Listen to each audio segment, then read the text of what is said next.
भैया, एक बार फिर हम गायक कलाकार नरसिंह भारती और साथी आप लोगन के बीच में समूचे बहुजन साथियों को समर्पित जागरूकता मिशन गीत को लेकर के आ रहल बानी। कहना है कैसे? बाबा साहब अम्बेडकर,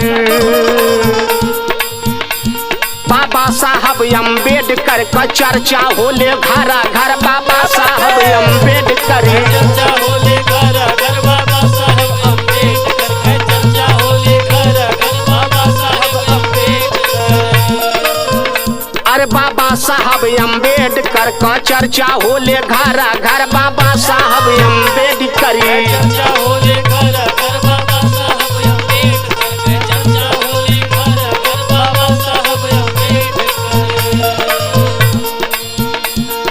पूरी दुनिया में बाड़े, पूरी दुनिया में बाड़े बड़ा बड़ा महान हो। दुनिया में बड़े बड़ा बड़ा महान हो। दुनिया में बड़े बड़ा बड़ा महान हो। अब बाबा साहब भीम ऐसन केहू ना विद्वान हो। बाबा साहब भीम ऐसन केहू ना विद्वान हो। बाबा साहब भीम ऐसन केहू ना विद्वान हो। धन है बाबा साहब जिन्हें सिंबल ऑफ नॉलेज कहा गया। पूरे विश्व में न कोई वैसा विद्वान हुआ है न आगे होगा मेरे साथी। इसलिए लेखनी संकेत करती है क्या?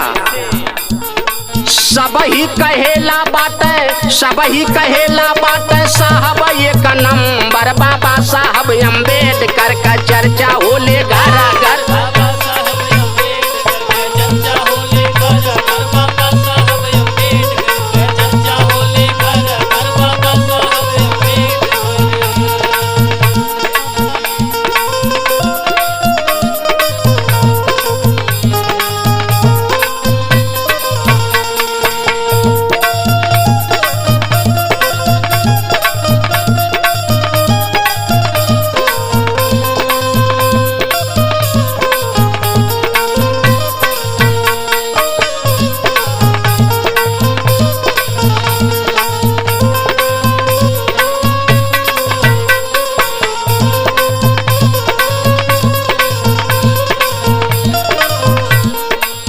देशवा में फैलल छुआछूत के बीमारिया।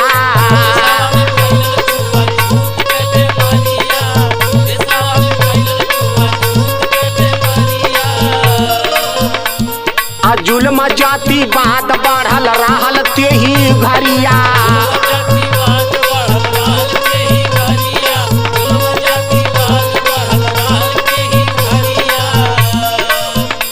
अरे कैले कमाल भीमा लाल बन के रहा बर। बाबा साहब अम्बेडकर का चर्चा होले घर घर। बाबा साहब अम्बेडकर चर्चा होले घर घर। बाबा साहब अम्बेडकर का चर्चा होले घर घर। बाबा साहब अम्बेडकर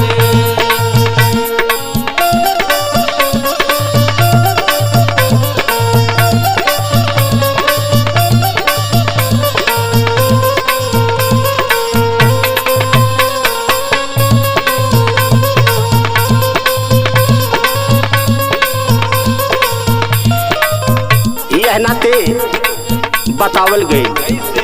आका अधिकार से लाचार पाचासी। अधिकार से लाचार पाचासी। अधिकार से लाचार पाचासी। अशूद्र कहल गयल जे के मूल निवासी। कहल गयल जे के मूल निवासी। कहल गयल जे के मूल निवासी।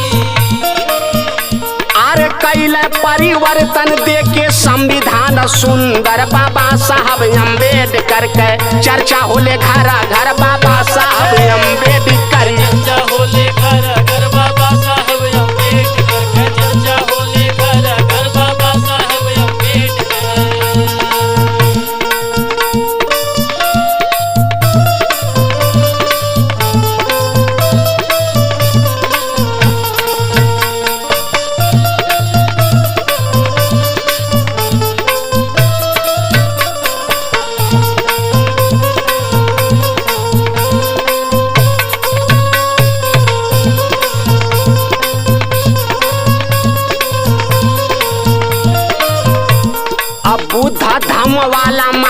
गईल बताई के।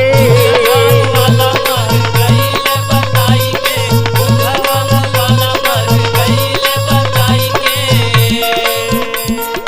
बहुजन समाज जागा कहल चेताई के। बहुजन समाज जागा कहल चेताई के, बहुजन समाज जागा कहल चेताई के। आई नरसिंह गुण गवाई जब ले रही है अवनी अंबर बाबा साहब अम्बेडकर का चर्चा होले घर घर बाबा साहब अम्बेडकर। होले घर घर बाबा साहब अम्बेडकर, चर्चा होले घर घर बाबा साहब अम्बेडकर। चर्चा होले घर घर बाबा साहब अम्बेडकर का। चर्चा होले घर घर बाबा साहब अम्बेडकर, चर्चा होले घर घर बाबा साहब